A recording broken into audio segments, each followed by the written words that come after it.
मार्गशीर्ष महालक्ष्मी व्रत कथा। श्री महालक्ष्मी व्रत की पूजा आप पूरे वर्ष भर भी कर सकते हैं।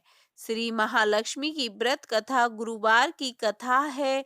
इस कथा को पढ़ने से दुख और दरिद्रता दूर हो जाती है, सुख संपत्ति ऐश्वर्य प्राप्त होता है। यह कहानी द्वापर युग के भारतवर्ष के सौराष्ट्र देश की है। सौराष्ट्र में भद्रश्रवा नाम का एक राजा था। वह बहुत ही पराक्रमी और साहसी था। भद्रश्रवा को चारों वेद, 6 शास्त्र, 18 पुराणों का संपूर्ण ज्ञान था।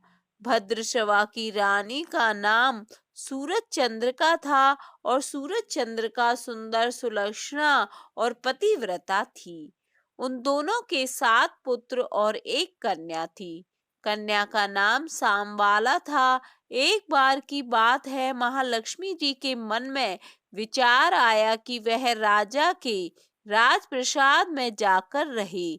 इससे राजा को दुगनी धन दौलत प्राप्त होगी और वह उस धन दौलत से अपनी प्रजा को और सुख प्रदान करेगा और अधिक सुख सुविधाएं दे पाएगा। श्री महालक्ष्मी जी ने सोचा कि अगर गरीब के घर लक्ष्मी आए तो वह उस धन दौलत को अपने स्वार्थ और अपने ऊपर ही खर्च कर देता है। ऐसा विचार कर श्री महालक्ष्मी ने बूढ़ी ब्राह्मण स्त्री का रूप धरा और अपने हाथों में लाठी लिए उस लाठी के सहारे रानी के द्वार पर पहुंची।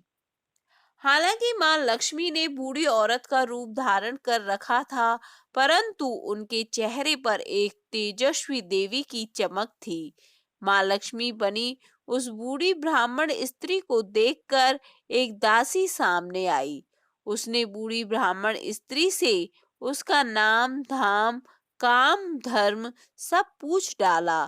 तब वृद्ध ब्राह्मण स्त्री का रूप धरे हुए मां लक्ष्मी बोली, पुत्री, मेरा नाम कमला है और मेरे पति का नाम भुवनेश है।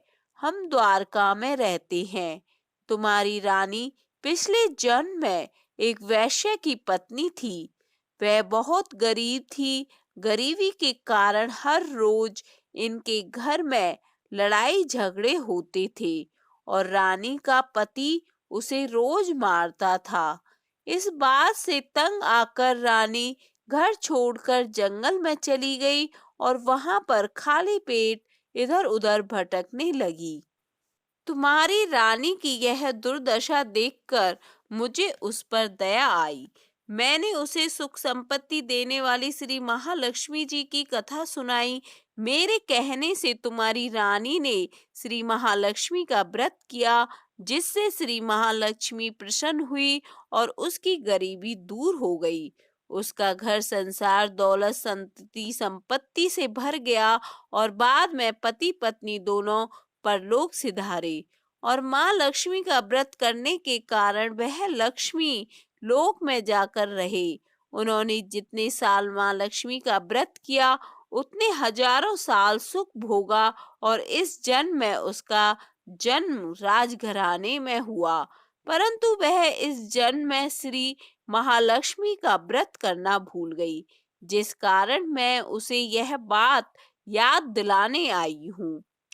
वृद्ध ब्राह्मण स्त्री की ऐसी बातें सुनकर दासी ने उसे प्रणाम किया और बूढ़ी ब्राह्मणी का रूप धारण किए हुए माँ लक्ष्मी से पूछा कि महालक्ष्मी का व्रत किस प्रकार किया जाता है। तब माँ लक्ष्मी ने दासी को पूजा की सारी विधि तथा महिमा बताई। वृद्ध ब्राह्मण स्त्री से महालक्ष्मी व्रत का सारा विधि विधान पूछने के बाद दासी ने उन्हें प्रणाम किया और रानी को अंदर बुलाने चली गई। इतने बड़े राजमहल राज वैभव में रहने के कारण रानी को ऐश्वर्य का बहुत घमंड हो गया। रानी संपत्ति तथा अधिकार की वजह से वह उन्मत्त हो गई, जो उसके सिर पर चढ़कर बोल रहा था। जब दासी ने रानी को उस वृद्ध ब्राह्मण स्त्री द्वारा कही गई सारी बातें बताई तो रानी आग बबूला हो गई और राजद्वार पर आकर बुढ़िया रूपी श्री महालक्ष्मी पर बरस पड़ी। रानी को यह नहीं पता था कि श्री महालक्ष्मी माता उस ब्राह्मणी बुढ़िया का रूप धरकर उसके द्वार पर स्वयं आई है। जब माता लक्ष्मी ने रानी को इस कदर रूखा बर्ताव तथा अपना अनादर करते हुए देखा तो माँ ने वहां ठहरना सही नहीं समझा और वहां से चली गई। रास्ते में ब्राह्मण रूपी महालक्ष्मी को राजकुमारी सांबाला मिली और उन्होंने सांबाला को सारी बातें बताई। सांबाला ने श्री महालक्ष्मी से अपनी माँ की तरफ से क्षमा मांगी। तब माता को उस पर दया आ गई और उन्होंने सांबाला को श्री महालक्ष्मी के व्रत के बारे में बताया और उस दिन अगहन माह का पहला गुरुवार था। सांबाला ने पूर्ण श्रद्धा के साथ श्री महालक्ष्मी का व्रत रखा और उसके फलस्वरूप राजा सिद्धेश्वर के सुपुत्र मालाधर से उसका विवाह हुआ। सांबाला धन दौलत ऐश्वर्य वैभव से मालामाल हो गई और अपने पति के साथ ससुराल में आनंद पूर्वक दिन बिताने लगी। और इधर श्री महालक्ष्मी का प्रकोप रानी पर पड़ा, जिसके फलस्वरूप राजा भद्रश्रवा का राज्य एवं राज कारोबार सब नष्ट हो गया। यहाँ तक कि उन्हें खाने तक के लाले पड़ गई। ऐसी हालत में एक दिन रानी ने राजा से निवेदन किया कि हमारा दामाद इतना बड़ा राजा है, धनवान है और ऐश्वर्यशाली है, तो क्यों ना हम उनके पास जाएं और अपना सारा हाल उससे कहें, वह हमारी जरूर मदद करेगा।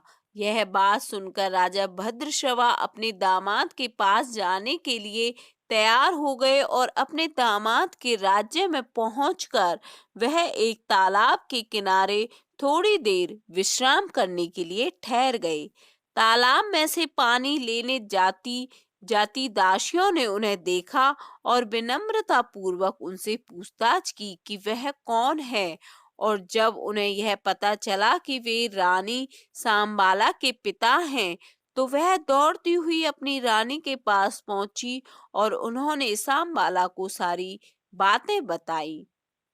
सांबाला ने दासी के हाथ राज परिधान भेजकर ठाट बाट से उनका स्वागत किया और आदर सत्कार किया, उन्हें भोजन कराया और जब भद्रश्रवा लौटने लगे तो उन्हें सोने की मोहर से भरा हुआ घड़ा भी दिया।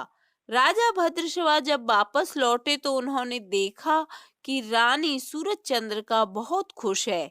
जब उन्होंने सोने की मोहर से भरे हुए घड़े का मुंह खोला, पर यह क्या, हे भगवान, घड़े में धन की बदले कोयले मिले।